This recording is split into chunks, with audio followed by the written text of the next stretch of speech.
When did you decide to come here? Wall Street 5 and with the Bitcoin Association, we submitted our project asking for a travel sponsorship, and we were awarded that. So as soon as we got that news, we booked our ticket, and I came here to just, again, network and see what other platforms are out here. And so far, that's, not, the talks are great, but just figuring out what other people are building and how we can, synergistically work together. And, I've talked to 2 or 3 other platforms that we can actually increase the acceleration of when we can actually deploy and what kind of services we can offer. So Excellent. Just from that, it's a huge networking ability.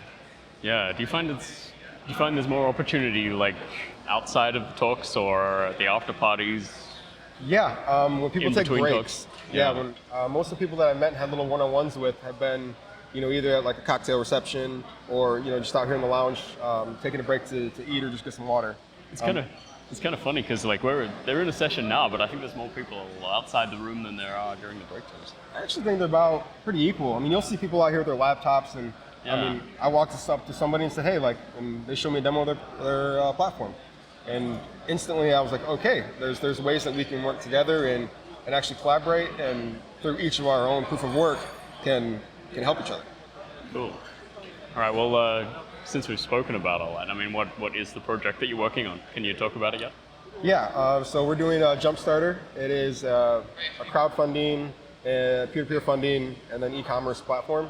Mm-hmm. So the idea is that somebody can come in with the inception of the idea, crowdfund the idea, and then without having to be a developer or make a website, they can just post that exact product on our e-commerce. Right. So as the user, you're only responsible for creating the innovation and just building a product and selling it. You don't have to worry about a lot of the website development, all that other stuff. We're taking care of all that. Yeah. And one of the things that we're working on as well, with some of the collaboration here that's actually going to speed up, is we've been talking to some of the regulators in the U.S. about equity crowdfunding, and that's going to allow people new to the BSV space or just in general. Like if you got a project, or shout out to Ted doing my movies. If you want to raise money for that, all of a sudden now we'll be able to offer the equity crowdfunding option with some of the networking we're doing here, and confirming with our team back home. Is it going to be exclusively Bitcoin SV?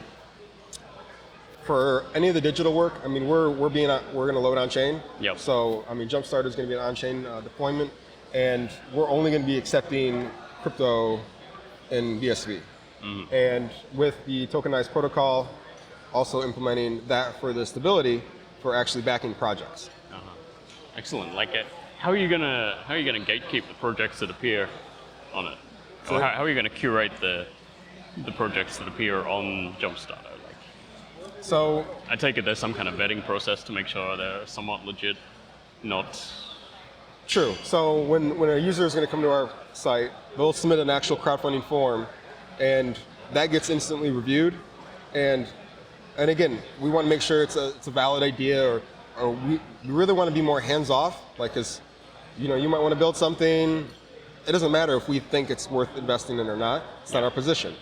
But if it's something that you've provided good content for, good backgrounds, or you have a strict contract really that can equity crowdfunding, and that's it. We're going to screen for, hey, is there an obvious copyright infringement, IP infringement? Yeah. Is there any just things you're not supposed to post legally? So we're mainly doing our filtering for that. Everything else, we're hoping to promote any idea that wants to build or make products. Like if you want to make a like this awesome little keychain. That's our necklace is also a USB charger as well as a thumb drive. Like if you wanted to build something like that, we're not going to stop you. I didn't notice that before. Oh, you didn't? No. Oh. So you got a USB as well as your phone charger. Well, there you go. Everyone's going to call me stupid for that, so go right ahead. But so yeah. It's kind of funny. I haven't heard much from Kickstarter lately. I've heard a lot of GoFundMe, probably because that gets all the press. Well, yeah, so... But Kickstarter is still going strong? Yeah. We're going to outdo them for fees and what's going to cost the user. So I'm not too much worried about that. And they're not even accepting anything that's wanting to develop in crypto space. I submitted our crowdfunding platform. Like, we're not a financial services, we're not doing ICOs or tokens, but they immediately grouped us as soon as we said we are the crowdfunding platform for blockchain.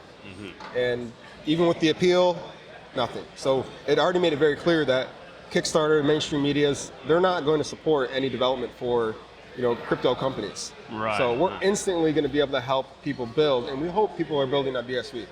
And again, we're only going to be transacting with tokens on BSV or BSV. More so, it's going to be with the stable token through Tokenized. Very cool. Well, it's probably accelerated a lot just by being here. When do you think you're going to have it ready? Oh, Famous. always the $1 million question. But we're going to double check all of the things that we met here. I mean, I'm actually happy that we held off on launching, because with all the collaboration, the identity solutions, I'm very interested to hear about that, because that's going to solve a lot of KYC, AML requirements. So I think taking all this information back, re-strategizing, and then we can push forward, easily having things ready to rock and roll probably within the next month or so. Within the next month? Awesome. Well, I should be able to have my site up and running by then. There's a certain 3-6 month delay on any SEC filings or anything like that. So we can at least have the basic parts of our site running. And once we have the basic concept of the crowdfunding going, the coding, we're instantly going to be able to put up the GoFundMe.